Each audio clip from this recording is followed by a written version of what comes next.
Welcome to the After Spin, opinions from thought leaders in our state. I want to ask Tamara and Howard Lee.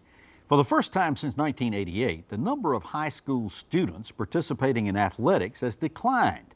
The biggest drops come in football and basketball. Why are we having a decline in high school sports? Is there concern over injury? Is it taking too much of their time? What do you think's happening here, and what do you think is a good thing? Tamara, you've had children that participated in sports. I have. I'm very proud. Our youngest daughter is a 3-letter athlete from high school, so we're very excited about that. I have a 2-word answer: video games. Interesting. What child would rather not sit in the air-conditioned comfort of a couch and play football or basketball on a television than go out on a sweaty sports field? It's very troubling. You ask the question, is this a good thing or not? It is not a good thing. It has long-term health consequences for our country and for our people.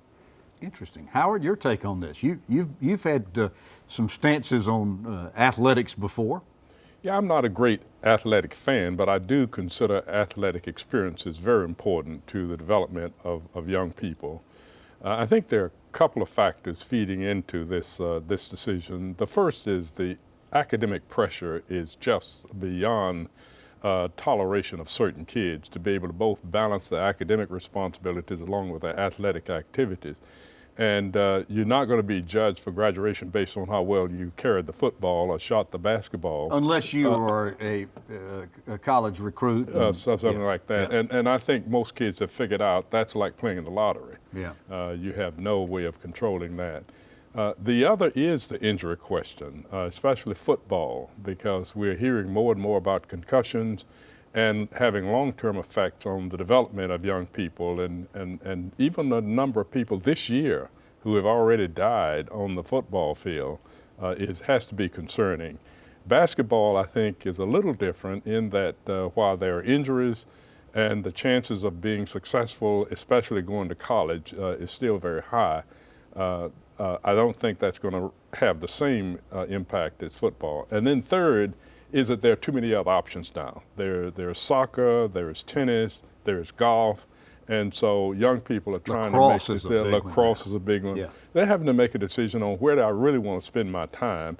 And I'm finding in talking to young people that they feel that they would like to participate in sports that have long-term duration. In other words, if you play golf, you can play golf until you're 90 years old. I'm working on that. I haven't quite gotten there yet, but we're hoping. We're hoping. Some of these other sports, obviously, like tennis, which I had to give up about 15 years ago, your time is limited. So that, to me, I think, is another factor that feeds in. But to wrap this up, I think it is absolutely important for young people to participate in some kind of organized event, whether it's athletics or singing in the chorus or involved in plays, whatever. Because to me, competition is a very important experience that carries us through life. And if we can get kids to participate in an organization, it can certainly make a difference. And the camaraderie and the teamwork that it teaches. Oh, absolutely. I would like to call attention back to the point I made about the video games and not being physically active. In the 1970s, there were only 5% of children considered obese. Now, it's 20%, and if we extrapolate that to higher numbers than that. Well, it could be, but I'm using the ones that I could find that were definitely legitimate.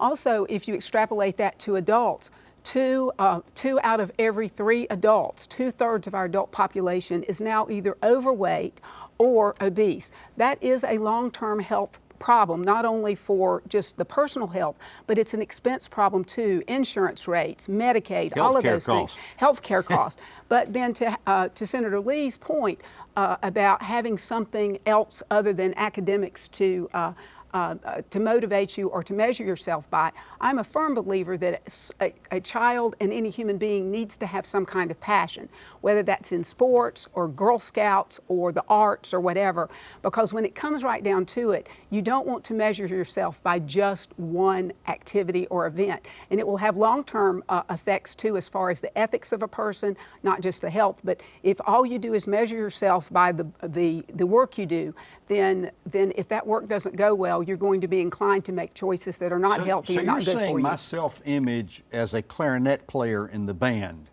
probably is not the right way to go here. Well, I don't know. It depends on what you thought about your self-image, the way you looked at it. For me, it was Girl Scouts. Can you see what I'm doing now? Yeah, but I think it could be helpful if we didn't cut out recess. Agreed. Agreed. Well, thank you for watching the After Spin. We'll have more video all during the week on ncspin.com.